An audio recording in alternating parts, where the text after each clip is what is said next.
Hello friends, কেমন আছো তোমরা? আজকে আমি হারভেস্টিংয়ের কোনো ভিডিও করিনি। আজকে আমি সারাদিন ছাদের উপর কি কাজ করেছি তার একটা ভিডিও করেছি। এই হলো আমার গ্রো ব্যাগ। আমি এই গ্রো ব্যাগের জন্য মাটি তৈরি করেছি। মাটিগুলি বৃষ্টিতে ভিজে স্যাঁতস্যাঁতে ছিল, তাই আমি সারাদিন লাগিয়ে রোদে মাটিগুলিকে শুকিয়েছি। এগুলো হলো কোকোপিট। এগুলো আমি নিজে হাতে বানিয়েছি, বেশি গুঁড়া করতে পারিনি, হয় না গুঁড়া করা। আর এই মাটিগুলো আমি শুকনো গোবর দিয়ে তৈরি করেছি, সারাদিন রোদ্রে লাগিয়েছি এগুলো।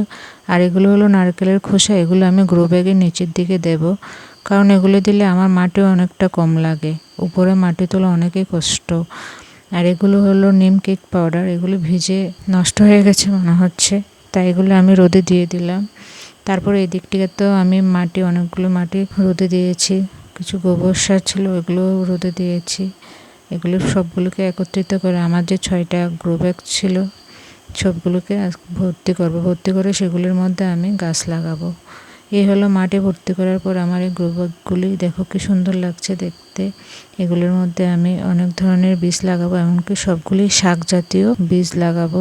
এই গ্রো ব্যাগগুলির মধ্যে যে শাকের বীজ লাগাবো তা হলো লাল শাক, পালং শাক, আর সাদা মূলো আর লাল মূলো লাগাবো। এর মধ্যে পালং শাকের বীজগুলি খুবই ভালো, এমনকি অনেক পরিমাণে দিয়েছে। প্রত্যেকটা বীজ জার্মিনেট হয়, কারণ আমি এর আগে লাগিয়েছি, প্রত্যেকটা গাছে উঠেছে।